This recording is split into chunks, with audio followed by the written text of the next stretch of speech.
ಪ್ರತಿಯೊಬ್ಬ ಮನುಷ್ಯನು ದಿನಕ್ಕೆ 3 ಬಾರಿ ಪ್ರಮುಖ ಆಹಾರವನ್ನು ಸೇವನೆ ಮಾಡಲೇಬೇಕು. ಅದರಲ್ಲಿ ಕೆಲವರು ತಮ್ಮ ಬ್ಯುಸಿ ಲೈಫ್ ಸ್ಟೈಲ್ನಿಂದಾಗಿ ಅಥವಾ ತೂಕ ಇಳಿಸುವ ಕಾರಣದಿಂದಾಗಿಯೋ ಹಾಗೂ ಇನ್ನೊಂದೇನೋ ರೀಸನ್ನಿಂದಾಗಿ ಬೆಳಗಿನ ಉಪಹಾರವನ್ನು ಅಥವಾ ತಿಂಡಿಯನ್ನು ಸ್ಕಿಪ್ ಮಾಡ್ತಾರೆ. ಇದರಿಂದ ಸಾಕಷ್ಟು ಕಾಯಿಲೆಗಳಿಗೆ ನಾವು ಒಳಗಾಗ್ತೀವಿ. ತಿಂಡಿಯನ್ನು ಸ್ಕಿಪ್ ಮಾಡಿದ್ರೆ ಈ ಎಲ್ಲ ಸಮಸ್ಯೆಗಳಿಗೆ ತುತ್ತಾಗೋದಂತೂ ಪಕ್ಕ. ಮೊದಲನೇದಾಗಿ ತೂಕವನ್ನು ಹೆಚ್ಚಿಸುತ್ತದೆ.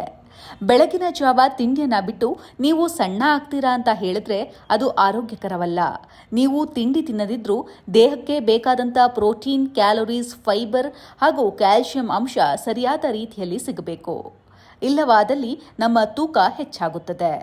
ಇನ್ನು ಮಧುಮೇಹ ಕೂಡ ಬರ್ಬೋದು. ಸಕ್ಕರೆ ಕಾಯಿಲೆ ಇತ್ತೀಚಿನ ದಿನಗಳಲ್ಲಿ ಪ್ರತಿಯೊಬ್ಬರಿಗೂ ಕೂಡ ಕಾಡ್ತಾ ಇರುವಂತಹ ಒಂದು ಸಮಸ್ಯೆ ಅಂತ ಹೇಳಿದ್ರೆ ಮಧುಮೇಹ.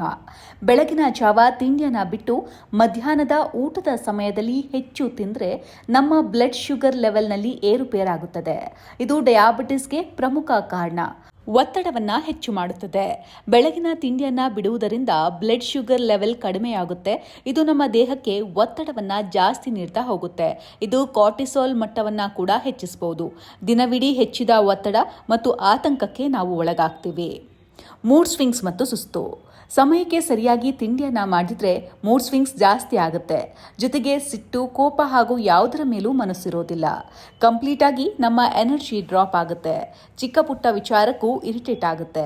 ಬೆಳಗಿನ ಉಪಹಾರವನ್ನು ದೀರ್ಘಾವಧಿಯಲ್ಲಿ ಬಿಟ್ಟು ಬಿಡುವುದರಿಂದ ಹೃದಯ ಸಂಬಂಧಿ ಕಾಯಿಲೆಗಳು ಕೂಡ ಹೆಚ್ಚಾಗುತ್ತೆ.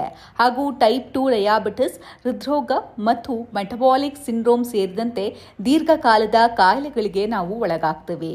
ಒಟ್ಟಾರೆ ಆರೋಗ್ಯಕ್ಕಾಗಿ ಈ ಬೆಳಗಿನ ಊಟದ ಪ್ರಾಮುಖ್ಯತೆ ಹೆಚ್ಚಿದೆ. ತಿಂಡಿ ತಿನ್ನದಿದ್ರೆ ಏನಾಗಲ್ಲ, ಆರಾಮಾಗಿ ಇರ್ತೀವಿ ಅನ್ನೋದು ನಿಮ್ಮ ತಲೆಯಲ್ಲಿದ್ದರೆ ಅದನ್ನು ಈಗಲೇ ತೆಗೆದುಹಾಕಿ. ಇಲ್ಲವಾದರೆ ಈ ಎಲ್ಲ ಕಾಯಿಲೆಗಳಿಗೂ ನೀವು ತುತ್ತಾಗೋದಂತೂ ಗ್ಯಾರಂಟಿ. ಹೆಚ್ಚಿನ ವಿಡಿಯೋಗಳಿಗೆ ಪ್ರತಿಧ್ವನಿ ಯೂಟ್ಯೂಬ್ ಚಾನೆಲ್ ಸಬ್ಸ್ಕ್ರೈಬ್ ಮಾಡಿ, ಬೆಲ್ ಐಕಾನ್ ಕ್ಲಿಕ್ ಮಾಡಿ.